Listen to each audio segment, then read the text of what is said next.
안녕하세요. 진가이버입니다. 오늘은 식물들을 키우는 데 있어서 여름 장마철에 가장 많이 접하고 거론되고 있는 과습과 그리고 그로 인해서 발생하는 피해에 대해서 좀 이야기를 해보려고 합니다. 먼저 한 가지 당부를 드리자면 이 영상의 내용은 실내 가드닝 시 적용되는 내용 위주로 설명을 드리는 부분이고, 그리고 야외에서 키우시는 화분에는 여러 사항이 달라질 수 있는 점을 감안해서 봐주셨으면 합니다. 이 과습에 대한 조치는 식물 종류와 특성에 따라서 조금 다 달리 적용해야 되는 부분도 있고, 그리고 무작정 따라 하시는 것보다 깊이는 아니더라도 최소한의 것이라도 알고 계신다면은 다양한 식물에 응용된 방법으로 적용해서 꾸준히 식물을 건강히 잘 키우시는데 도움이 되실 듯 합니다. 단순히 물 조금 주면 되는데 무슨 원리와 이해가 필요하냐 생각하시는 분들은 이번 영상은 그냥 건너뛰셔도 되겠습니다. 우선 과습에 대한 이야기를 하기 전에 그 식물 생리작용에 대해서 먼저 간단하게 이야기를 드리고 시작하겠습니다.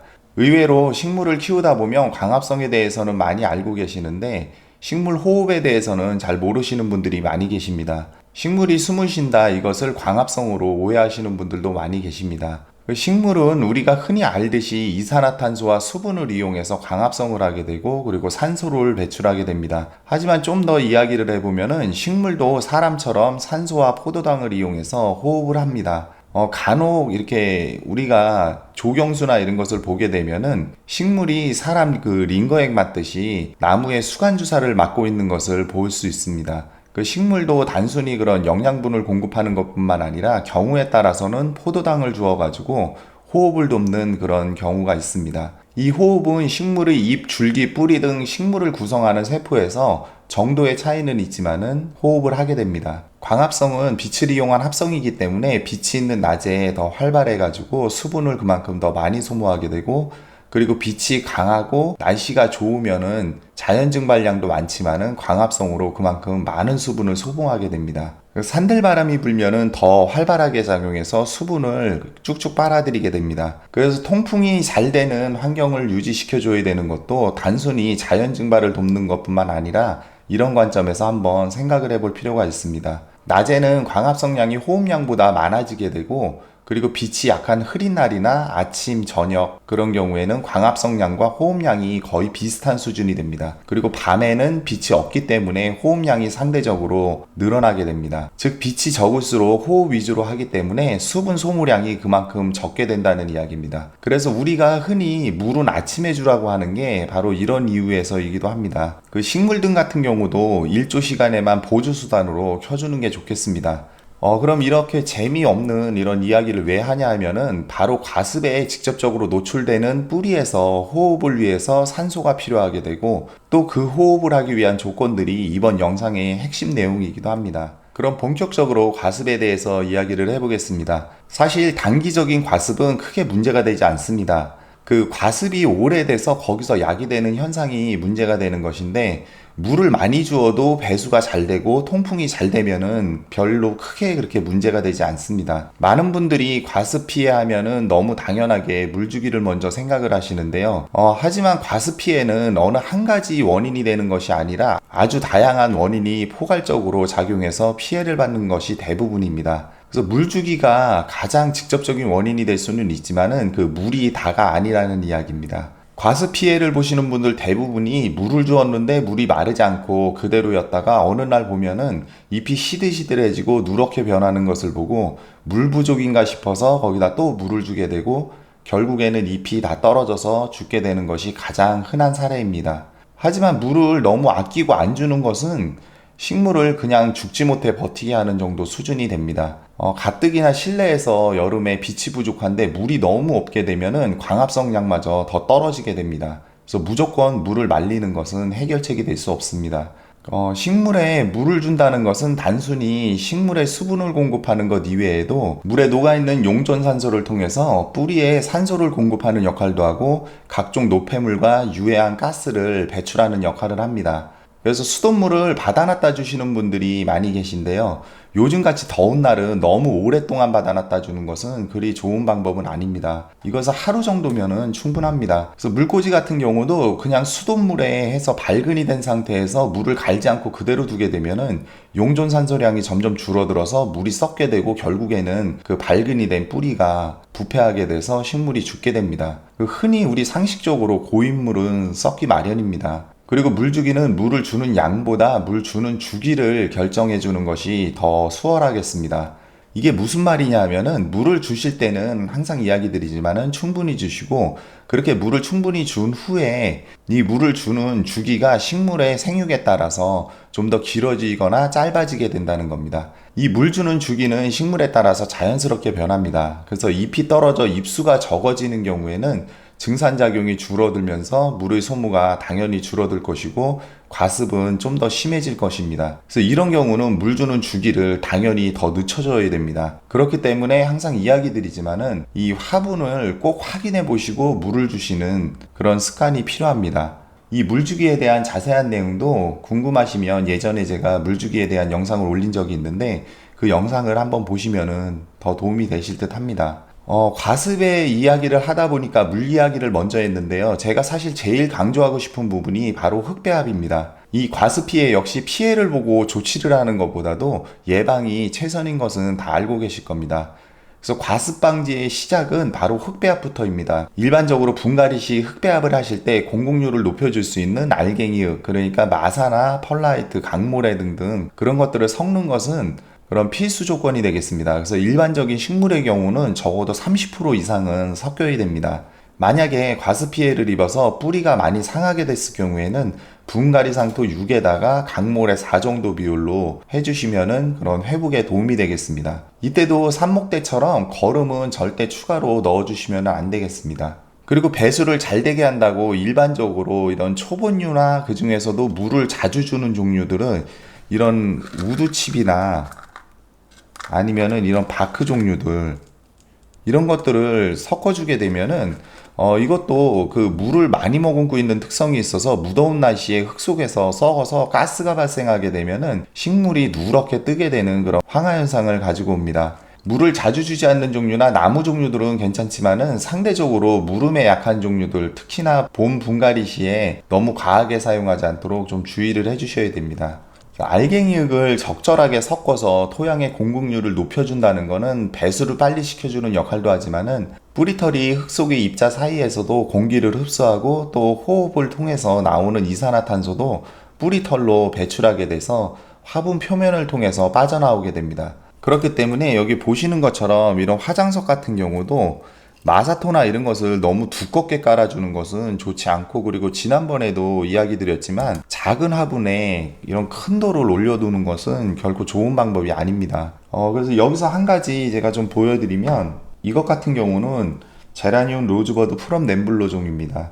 이거 같은 경우 여기 지금 화장석이 깔려 있었는데 그 화장석을 제가 제거를 했습니다. 이 표면에 흙이 이렇게 다져져 있는 경우에는 이렇게 철사나 아니면은 뾰족한 나무 이런 걸로 이 부분을 이렇게 살짝 이렇게 좀 긁어가지고 방금 이야기 드렸던 화분 속에서 발생하는 그런 가스나 이런 거를 빼주는데 좀 도움을 주고, 그리고 이 표면에 과습이 있을 때 이렇게 흙을 좀 부슬부슬하게 이렇게 해주게 되면은 이것이 자연 증발을 통해서 좀 더 빨리 마르는 그런 효과가 있습니다. 그리고 이 표면이 너무 좀 굳어 있거나 아니면은 여기 지륵 같은 것으로 이렇게 쌓여 있다, 그래서 통기가 잘 안 된다 이렇게 판단되실 때는 이렇게 긁어주시는 방법 이외에도 이거를 더 좀 깊이 긁으셔가지고 화분의 한 4분의 1 정도 흙을 제거해 주시고 새로운 깨끗한 흙으로 복토를 해 주시게 되면은 이 화분 통기성도 좋아지고, 그리고 영양 공급 면에서도 도움이 되니까는 그런 방법도 한번 이용해 보는 것도 좋겠습니다. 참, 그리고 호기성이란 말하고 현기성이라는 말이 있는데요. 호기성은 생물이 공기 또는 산소가 존재하는 조건에서 살 수 있는 성질이고, 현기성은 공기 중에 산소를 필요로 하지 않는다는 의미입니다. 좀 더 쉽게 이야기하면은 호기성은 산소를 좋아한다는 뜻이고, 현기성은 산소를 혐오한다, 싫어한다, 이 정도로 받아들이시면 될 것 같습니다. 화분이 가습할 경우에는 토양 공급이 물로 다 채워지게 돼서 호기성인 뿌리는 호흡을 할 수 없게 되고 혐기성으로 알코올을 생성하게 돼서 뿌리가 죽게 되고 결국에는 썩게 됩니다. 그렇기 때문에 토양 공급률을 높여주고 배수가 잘 되게 하는 것은 식물 키우기의 가장 기본입니다. 그리고 흙뿐만 아니라 화분이 뿌리에 비해서 너무 크게 되면은 뿌리가 닿지 않는 그 주변 공간이 너무 넓게 돼서 그 자연 증발에만 의존하기 때문에 과습이 자주 되는 경우에는 화분도 좀 작은 종류로 바꿔주시는 게 효과적이겠습니다. 배수층 역시 마찬가지로 배수층을 안 까시는 분들이 의외로 많이 계십니다. 그래서 여기 보시면은 이런 슬립분이나 아니면은 이런 연질분 같은 경우는 구멍이 이렇게 많이 나 있기 때문에 배수층을 굳이 깔지 않아도 되지만은 일반적으로 우리가 사용하는 이런 구멍 하나짜리 이런 화분들은 반드시 그 깔망을 까시고 배수층을 깔아주시는 게 좋겠습니다. 그리고 여기 배수망 같은 경우도 이런 식으로 이렇게 굵은 게 있고, 그리고 이렇게 좀 약간 촘촘하게 있는데, 이것은 굵은 거, 이런 거를 깔아주시는 게 더 좋습니다. 그리고 이 배수망 같은 경우도, 여기 보면은, 이렇게 잘못 싸시게 되면은, 이렇게 구멍이 이런 식으로 이렇게 막혀 있는 부분들이 있습니다. 그래서 그냥 봤을 때는 이렇게 뚫려 있는 것 같은데, 자세히 살펴보면은 이렇게 막혀 있는 이런 불량품들이 있습니다. 그래서 이거 같은 경우 배수망도 좀 사실 때 주의를 해서 구매를 하셔야 되겠습니다. 그리고 이 배수망 대신에 일반적으로 그냥 양파망을 통째로 집어넣어서 이렇게 사용하시는 분들이 계신데요.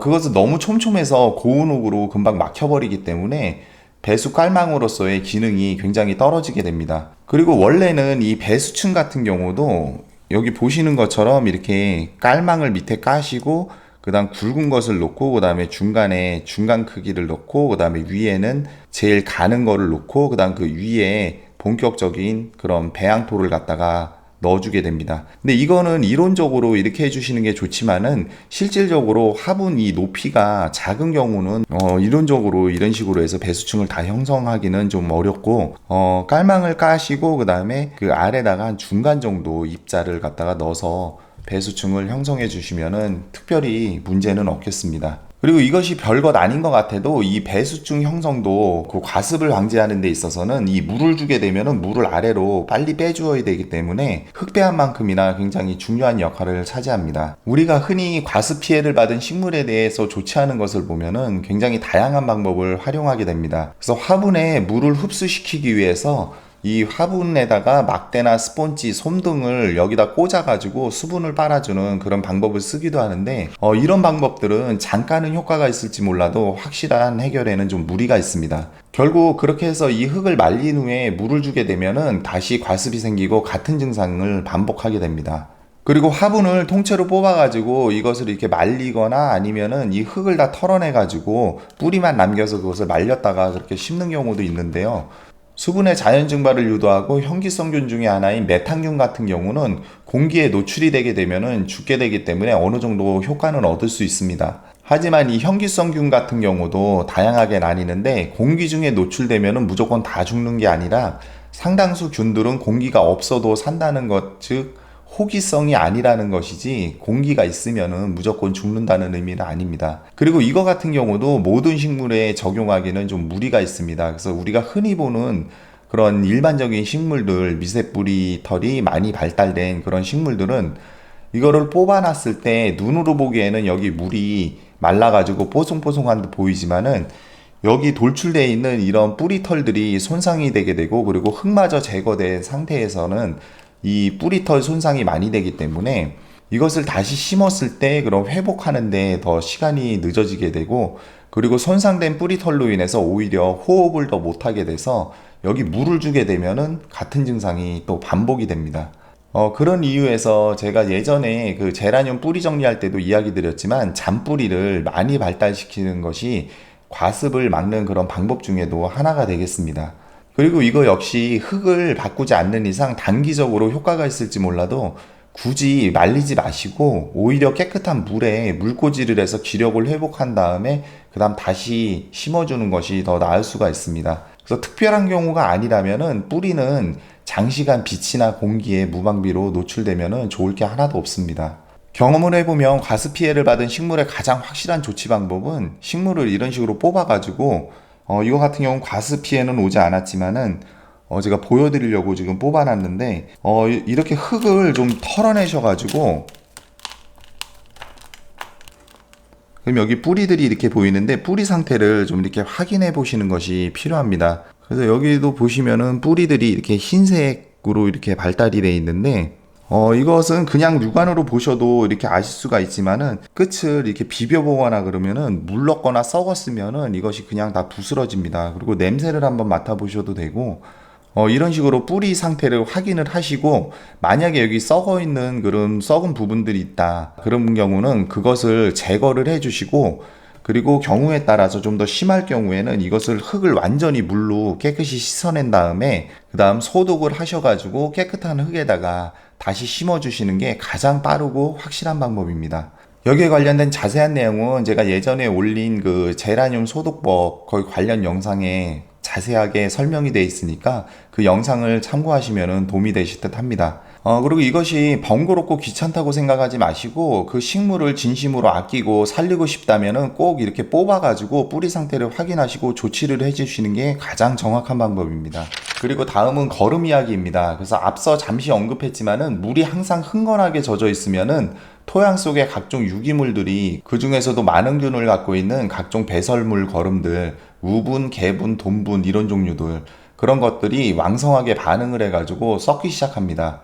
그렇게 되면은 거기에서 가스가 생기게 되는데 이 가스 역시 식물에는 굉장히 안 좋은 영향을 미치게 됩니다. 쉽게 말해서 실내 작은 화분에서는 후발효나 썩을 만한 무언가는 흙배합을 할 때 넣지 않는 것이 좋겠습니다. 그 소량을 사용한다 하더라도 이미 잘 발효되어서 완숙된 그런 거름을 사용해 주셔야 되고 그리고 퇴비 종류를 자주 사용하시는 분들은 미리 좀 구매를 해서 보관해 두셨다가 사용하는 것도 하나의 방법이 되겠습니다. 그리고 다른 종류의 그런 비료나 이런 것들도 물을 과하게 주게 되면은 너무 많은 양이 한꺼번에 녹아 나와 가지고 그 농도 차이에 의해서 뿌리에 있던 그런 수분이 거꾸로 흙으로 빠져나올 수 있는 상태가 됩니다. 그래서 과습인 경우인데도 말라 죽는 그런 현상이 생기게 됩니다. 항상 이야기 드리지만 우리가 실내에서 키우는 이런 보통의 식물들은 거름을 너무 많이 넣는 것은 좀 주의를 하셔야 됩니다. 그래서 열매를 맺는 유시수나 아니면은 거름 양을 좀 많이 요구하는 그런 일부 식물들은 좀 이야기가 다르지만은 대부분 집에서 우리가 실내에서 키우는 이런 식물들은 거름을 그리 많이 필요로 하지 않습니다. 그렇기 때문에 거름량은 좀 최소화해서 이렇게 주시는 것이 과습이 됐을 때 그런 식물에 피해를 미치는 그런 영향을 갖다가 좀 줄여줄 수 있는 그런 방법 중에 하나가 되겠습니다. 그럼 이런 과습 피해를 입은 식물을 다시 이렇게 깨끗한 흙에다 심어주고 그 다음에 물을 주어야 되냐 말아야 되냐 이것이 좀 궁금하실 텐데요. 물은 먼저도 이야기 드렸지만은 흠뻑 주셔가지고 물 빠짐을 확인해 주시고 그리고 통풍이 잘 되는 곳에 두시면 되겠습니다. 과습이 온 것을 물을 또 흠뻑 주는 이유는 뿌리가 손상됐기 때문에 재기능을 못하는 경우가 많습니다. 그래서 물을 안 주게 되면은 그대로 그냥 시들어서 말라버리게 됩니다. 그래서 뿌리가 많이 상해 있는 경우였다면은 통풍이 잘 되는 그늘에 두셔가지고 며칠 더 적응시키는 것이 좋고 그리고 거름은 이 새순이 나오는 것을 확인하고 그 다음에 웃거름 형태로 소량만 주시면 되겠습니다.